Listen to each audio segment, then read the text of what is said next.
meeting Obote yalimu Major Langalanga.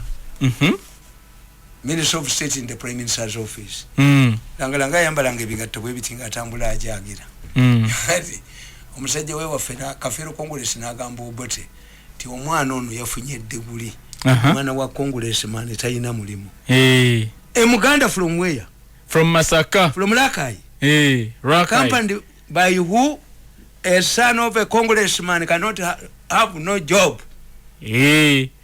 Kubanga ekintu kyabwe pate yaabwe be bakulembera omwana waabwe alemera ate obutaba na mulimu. Obote abanoonya. Omwana gye tumuteeka. President's office. Watu mufale mu yeso. Lulangalanga nayimira Milton. Don't bother. Let this man give his son to me. Lulangalanga nava mu kuwali ku kibiina kyabwe ekya UPC. Nagenda ng'afuuwa oluwa. Nayingira mu kizimbe ekyo. Okuli umeme kwali Coffee Marketing Board. Nilitambula nga lifuuwa oluwa bweriti. Nilisanga room office ng'enkalu liyaleseemu kooti ye. Nikimuka sit there. Lulangalanga said sit there. Young man sit there. Kati awo ng'agumuwadde. Kati oliwe yajja yagenda mu bibye balekanga wa makoti ne batambula. When the man came back, can I help you? No, it should be me to help you. But this is my office. Yes, but Lulangalanga has told me to sit here.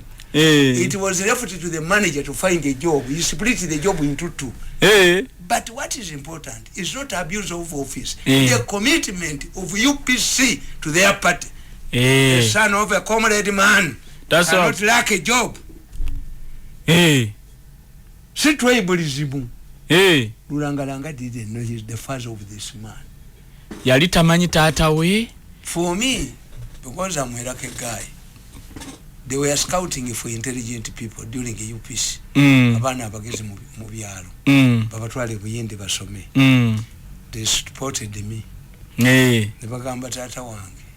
Tibogayagala mutano tumutwala asome. Yingira UPC. I remember riding my bus father on a bicycle to a rally to Kalisiro nga nyambadde t-shirt ya UPC. Omanyi Mirundi bamu akazinda luki yakola. Bonna bamulinze Mirundi agenti nyingidde UPC yagamba omwana wange ono bw'aba omusiru baga nti obusiru yabujja ku kitaawe. Ate nze bwe mba omusiru tebaga nti obusiru yabujja ku mwana we. N'abaddiza akazinda lunaddayo eka. Nga kiraga gwe oba wasiruwadde n'oyingira UPC. Mirundi was musoma katabu kanga kenda wanda. Mbona get the tape of Mirundi. Kakati gwale yamba t-shirt ya UPC. Obote promoted Kalema. To Luwero as for this. But the problem of UPC, these leaders abo badisi bani tebali babinga bala disi. Bara disi babbi. Babbi takabakola kitu ino kuba you no. Mboza akuchalo ino. Tamale. Babbi. Bali abasajja abo ate kwe tolaba Richard Muyinda yali disi wa Masaka kumulembe ku Obote yafuuka atya principal private secretary twalaba bara disi abakula baseka banja twabalaba wano babya Ruhanga mu Kampala wanenu nga bakola Museveni omusajja yasinga omucha ayisa mu wakiso bamuyitanga Kaguta ku nsonga ezo nenda babitatule nze mbambalaba olwafudde mu meeting omusajja yadduse emisinde nakasero. Yesterday there was a marathon meeting seeking permission to the president. I think they are singing him today. Abadde bakola effujjo mu Uganda bonna. Effujjo lityate ani kubba kusoma kunyakola ki kunya ku bantu sokolinde Tamale. All of the troublemakers. The political landscape is going to change. I was watching them yesterday. Nalabye ne mu parliament nga Dr. Monica Musenero bamugagwa. They had a parliament. They have. Omumbejja passes namuganza anti gwe. I told you. Parliament batandise okwata ku big fish. Kikigenda maaso Tamale. Trend. It is a trend. Tugenda kulaba change mu political landscape. Tukyayina sawa yaffe namba. Nabagamba nti tuyina bye tuyita predimitions ebyebikiro predimitions byebikiro ekyebikiro when a family is going to lose a person ekiwugulu bwe kijja kuliko akawugulu akabe akabe kasaka kaba omukadde aba agenda kubako omukadde afa bakadde bokabe bafa kalanga bakadde akabe ku kyalo kyewamma omukazi namunyenye bwakaaba abika inanti namunyenye naye nga batugana namunyenye bwajja namunye olima ng'olima ng'enkumbi ettaka ligivaako buli lwogitema enkumbi ligivaako emuganda we luno tugenda kuziika amatooke gonna gaba gassa bwegati gassa gatunuulidde mu lujja era bwe kiri kasola ettooke erikubya olujja nannyinimu agenda Tamale. These are pre-dimensions. Mu Baganda kale nabeewunya n'Abalooma. Baganda kasabala ba musisi era omulangira agenda okufa. Musisi naayita earthquake. Yes, Baganda will not sit down. Comets kugulu kibunoomu kakati you see for us. Mu Baganda tulina kye tuyita olumanyo nti ono ayina olumanyo nakyo intellect nga gye nnina amagezi okumanya n'okutegeera nti omwana ow'ekikuubuuko omumanyi omwana alina ekikuubuuko aba weather forecaster ow'ekikuubuuko aba afaanana atya akuma omuliro nga n'akabuto kazimbye enkya bwezi eba egenda kukyuka n'ow'ensimbu ow'ensimbu agwa mu mulagajjalidde ensimbu ziraga nti kati zijja era bw'ogwa mu kyoto omuganda ganti kasi ow'ensimbu agwa mu kyoto taddamu kuwona ate omuganda ganti ow'ensimbu n'afuuwa n'owulira omukka gwe naawe zikwata kyolaba nti ow'ensimbu bwagwa omuganda adduka butusi ng'avaawo ow'ensimbu kolafusinde taxi park ng'olina ensimbu n'ogwa evere muganda landizaawe baabagamba mbu bwafuuwa omuganda naye nga kituufu tulina nakyo intellect nti I can predict kati omuganda omulala abaganda kye bakolanga alternative and artificial lumanyo omwana omuto baby amwagala afuna olumanyo embwa bwefa mugijjemu obwongo bwayo babumutere mu kyogero kye kubanga eddogo naye yina olumanyo kandi trace where it came from. So olumanyo is two times like omukazi atalina biseera abaganda bamukolera enjola zitya ate n'abanga ebiseera artificial ones naye abaganda bagandi kyeyagalira ebbwa lya njola kasi tootana ye katonda teyakuwa biseera kakati naye ava olumanyo why nti I look what political science is a science. I even doubt where these people the professors of political science cannot put up a speech defense.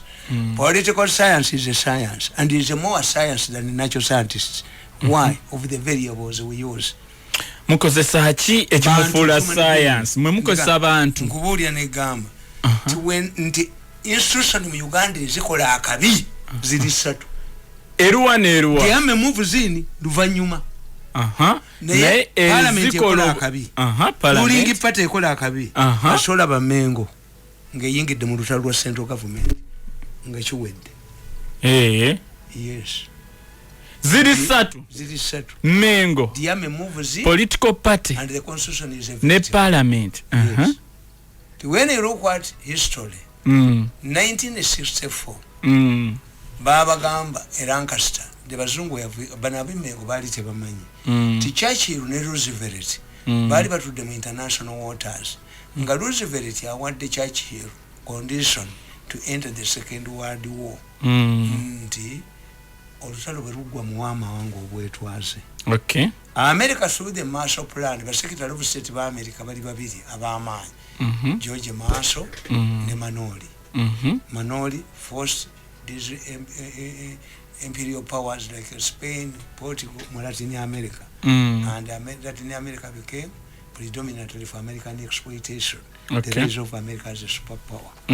Kati George Marshall, you take out the European Bank of Reconstruction, eventually it became the World Bank.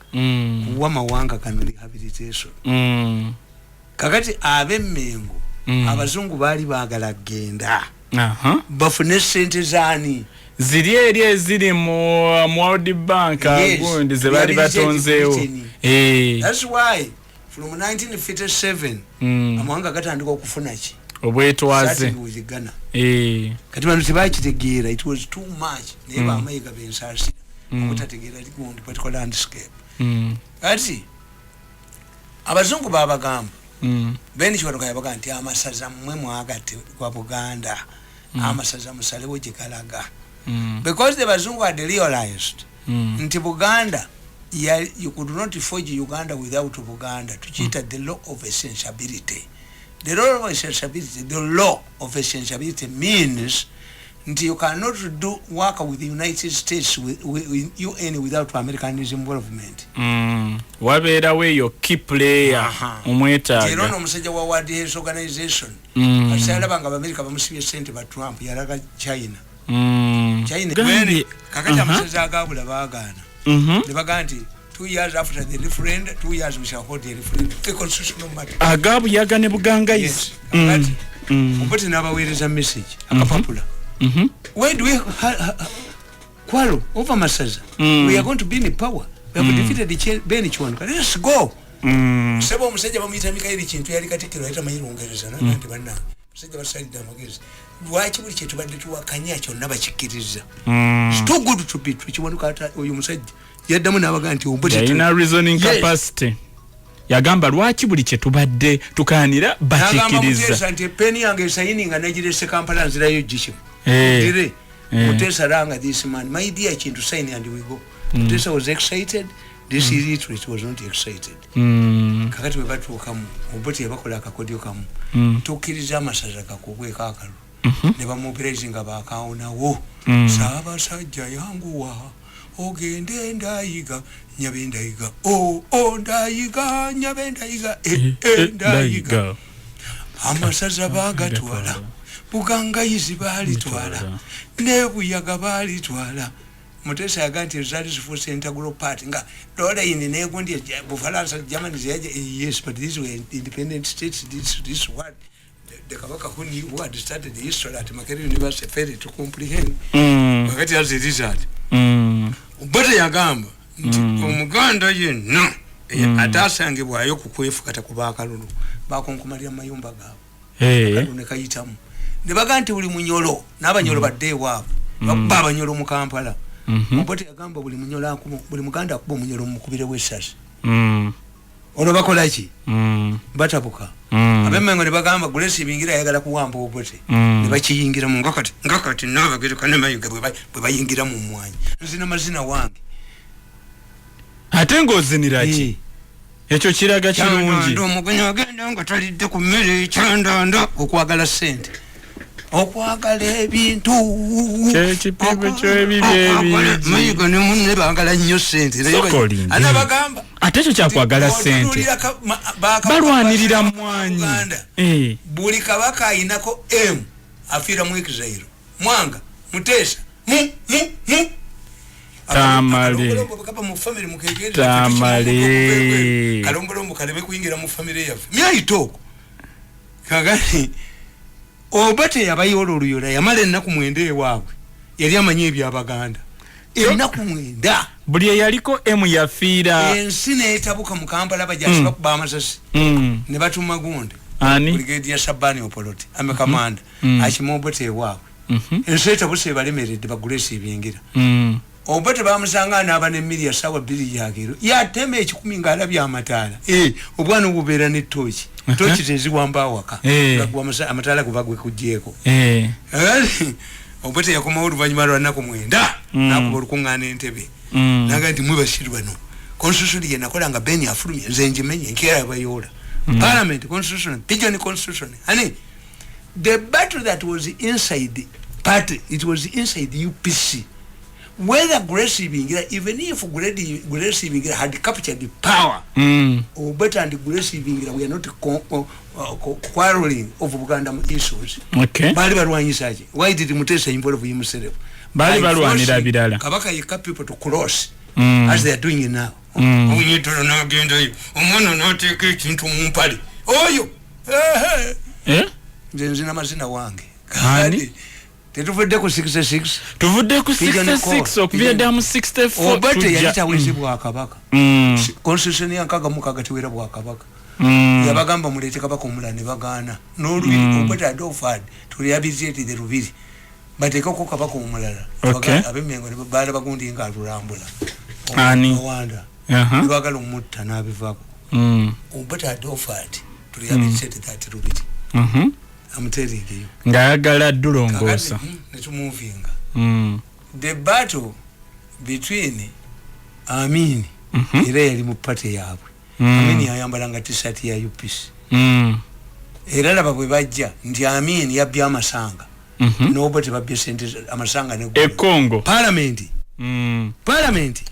Kati awo otujje ku Mengo kati tutuse ku parliament kubisa tubye watu gambye oluse Daudi ochange era yali muntu yaliko ne chairman wa kabaka yekka era Menge yingira tugende ma is a acting is a parliament the ruling party and Mengo to say Felix Onama yali Mr Defense obote na mobwa secretary general mulugwala agatta amajenachi bampere jinya mu 64 obote yera likirira nabaganti Felix Nichoni yakwata Felix Onama ne mukyala we nakamba obote muganda ente cabinet injivamu bwo bato mugobye ngenda mu obote na mugauli musiru nze ngobe gundi Felix Onama wambe government young but it was Felix Onama who connived with the Amin to overthrow but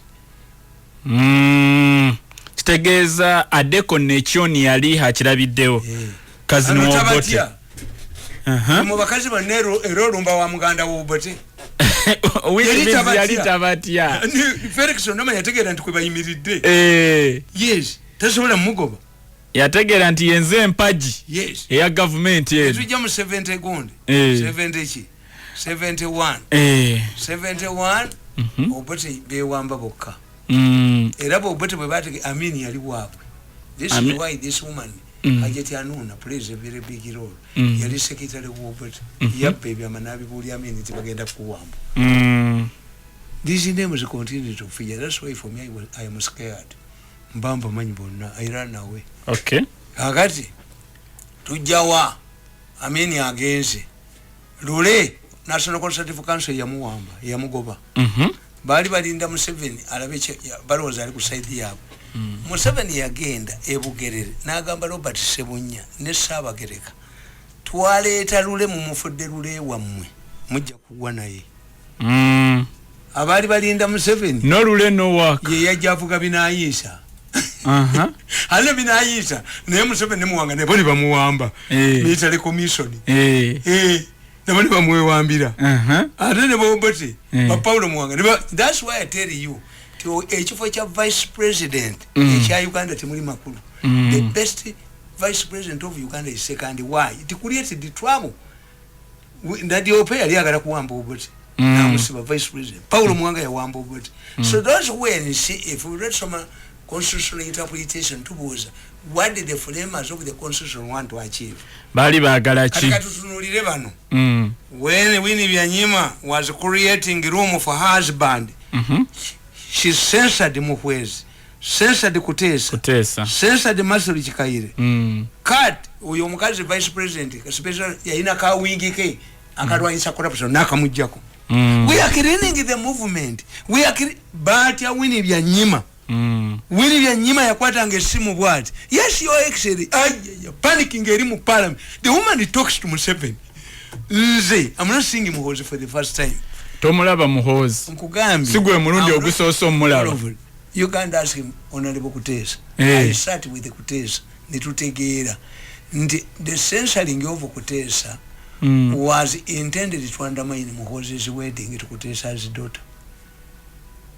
How can a president's son marry a daughter of a censored minister? I start with the Kutesa muganja bakubira if there is a person who knows that I'm intelligent is Kutesa ye achmanyi Kutesa put up a spirited defense in parliament yali speaker okwina amugamba you man your defense is too legalistic how can a parliament that legislates laws omuntu ngondi nogan imamu byawezeza byonna abijje mu Qur'an bifu natenga parliament ye law making body that was it's the legislature it was madness ekolera ku laws yes it was madness bali bagala kwanda manyininga ki but okumanya Winnie Byanyima yali mukazi mugezi nnyo yakola yetondera muhozi muhwezi namukolera party it was muhwezi who saved the message group that Rukonjiri group so the battle originated from where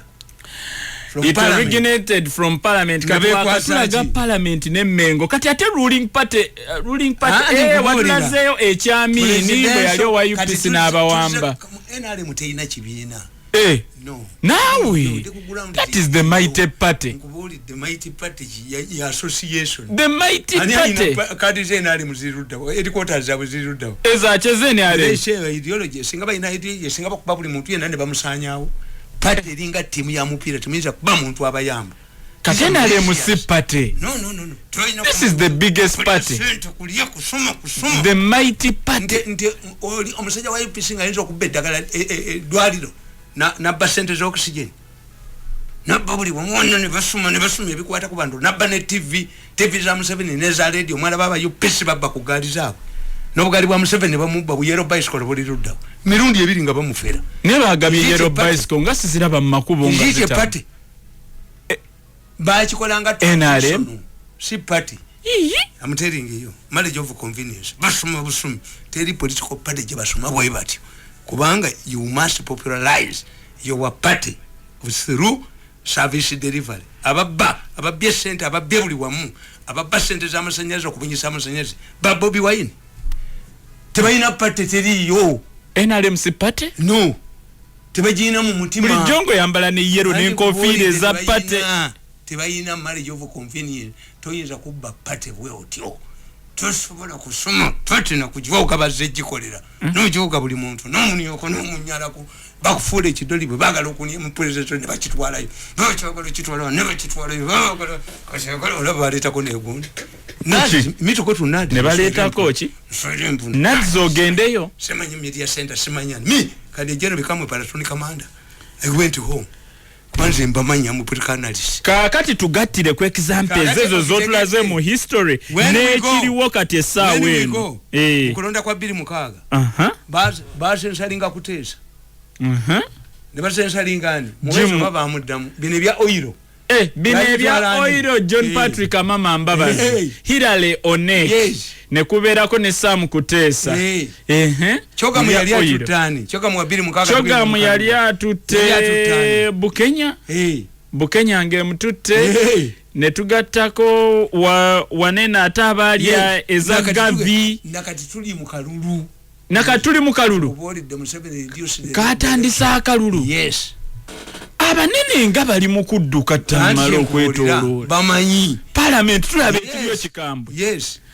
balwana bokka tulaba abamu bali mu district ba minister betolodde Wakiso ejogoli ekyono kali eje wakatugezero no ali kubi mbobajja ko program zijje ko babatti I was in Mbale bakanti chichi azija kakawala alina guze TV yange I want Kalisa let me tell you waguze TV you have relatives let me tell you Kalisa believes in Allah if Kalisa believes in Allah akirizo kulamula kwa la TV ye yagwa nga gulinda andi ba nedda NBS ezimu ku nene wano akuba TV zo nambu ndidayo Kalisa was cheated by a gundi Balamu ya Rangami ndi waliwo omusuubuzi akwagala kukabira kirabu nentuma bajjo kendo la Balamu alinane nanga nti aline Kalisa sali nyayo I will never go back to Kalisa resist mulimu ayagala okunia ku mutwe ayagala okunia ku mutwe mwali mbo whatever he says there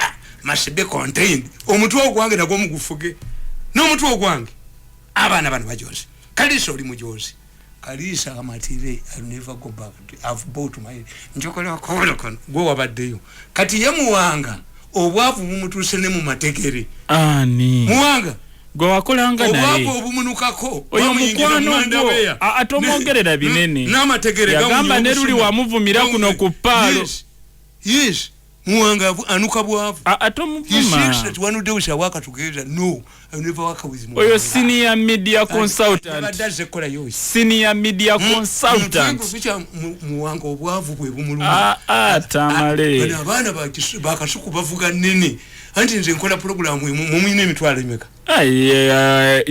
jibera kana asatu buli bantu 10 mufana mu dollar meka ate siziba bafuna mu dollar ziba zafa ate ziba zizo ejogoli akalisa ala mulamulidde yango bambu namuleetera emisango Kalisa nja kubenyondo mu nedda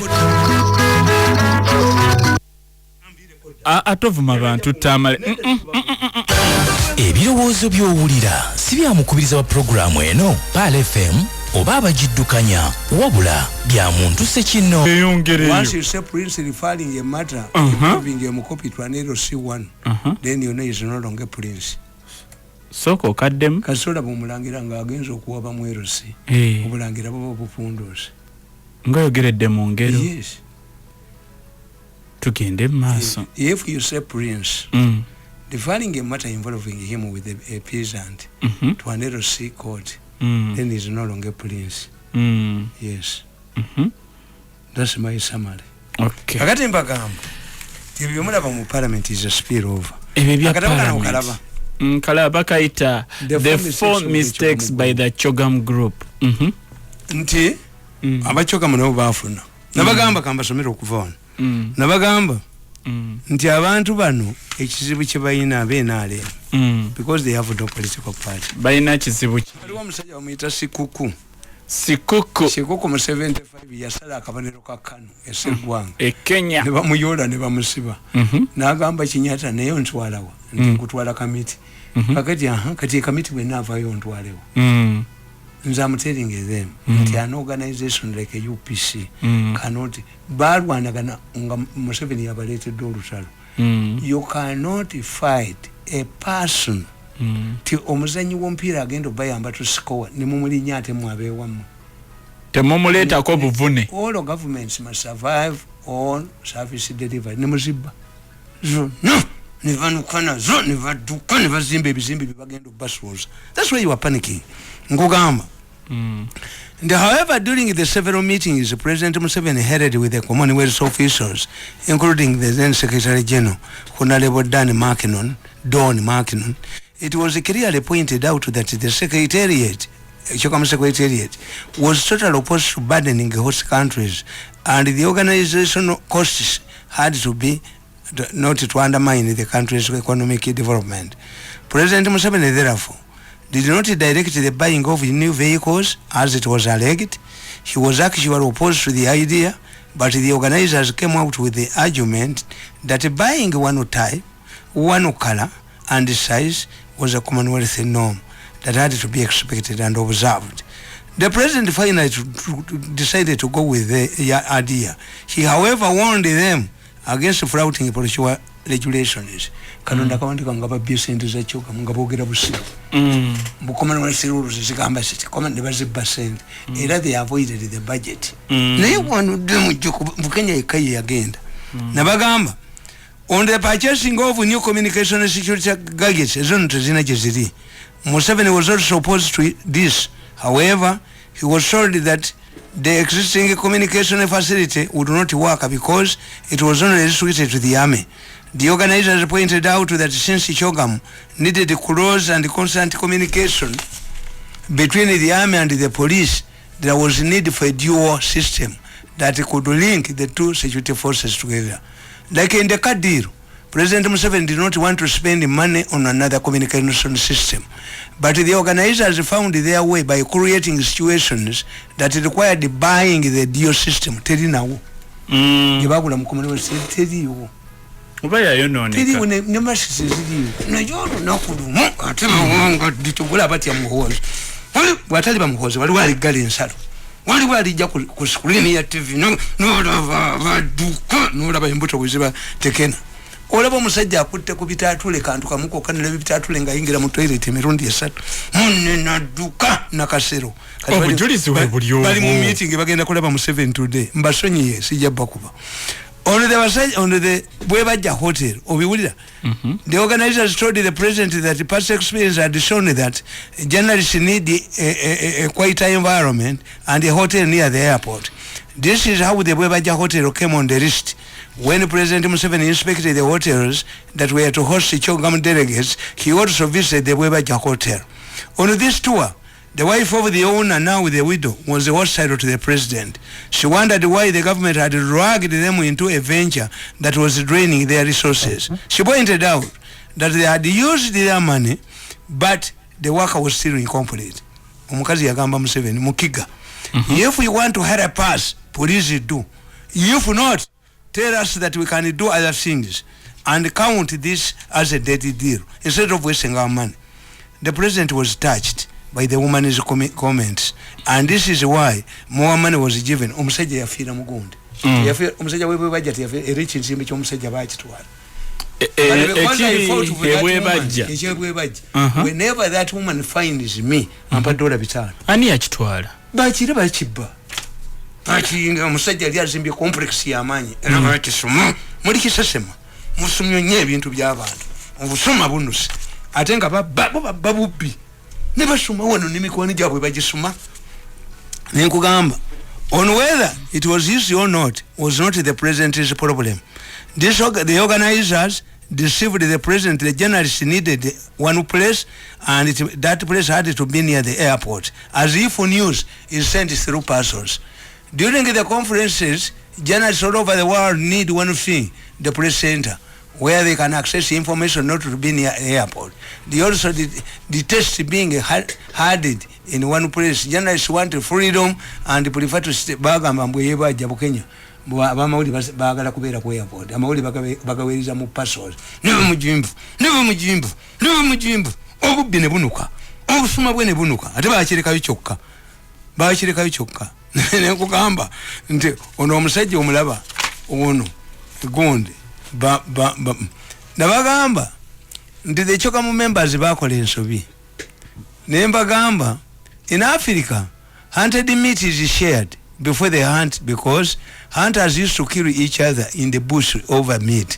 To stop these bush killings, wild meat is shared before it is killed. The one who detects the footmarks or muzizi has a particular part. One with the dogs is entitled to another part. And the netman or rutula has a particular part. The person who lands the first spear on the animal and the person who is kept at a strategic place where the animal is likely to pass in his attempts to escape, akuma ekizigo, both have their different shares. It is up to these people to give some meat to others who are not considered important. So, the Sejam group forgot or ignored this is the practice of mafias in Uganda, principle of sharing a hunted meat. In Africa, in fact, hunters are strongly warned against an individual who tries to become a king on stolen meat.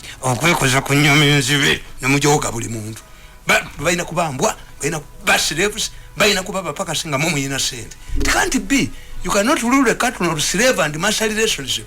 On hunter, waliwo abamu bebayina sente abalala biruwa ntisimanyi nyama ngatono kayane erunkwa eva kufe bayizi.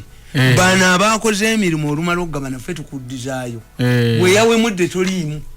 So nyama ntono kayane erunkwa is abused, si bwe kiri. Naye tumuyinza kufuuka buli wamu wonna nga yayagala ngende ku TV atekayo sente okumanya abasajja bano bajozi. Bateeka ne sente ku TV ku radio mbogenda oboogerere. Bayina obujozi mu mitwe obusumu n'obujozi bye bibaleetedde obuzibu. Nothing else. Bannayuganda baagala kukola byabwe. Nkugamba, the principle is stolen meat must be shared equally in order to avoid exposure. The moment disagreements develop over stolen meat, the deal will be exposed to the people, and eventually the owner of stolen meat will know. Leading Musenero, you know, you can't bow in the basin, cut a message Ayogedde ya mumpale. Yes, at a message. Told you remember could be message at ye. The message ye. Tamale. Yes, where are the message? Message they were about for research. What is seen in the message? Tell us where the message is. Kabasi again. Research never mind bazita. 20 billion kabasi. Naga nti agenza kuchima ngondi bulls. Ente Zambia. Ente yodo nekolo mwali yo. Ezobu umbia. Ya muwa minister. Yes aida bumba nekiduma kubiya ne babagoba. Chuvula bapanikinga. Ijogo litusoku bafumuka mutwe. Ijogo lituse. Mwibye nyo. Ngati mubambantu temina rules. In the midst of works, for example, 2 weeks before the conference, the former Commonwealth Secretary General Don Markinon arrived in Uganda. He found out that the road from Entebbe to Kampala was improperly done. The Australian contacted the president and explained what he had seen. The president toured the roads in his usual guerrilla style. of work.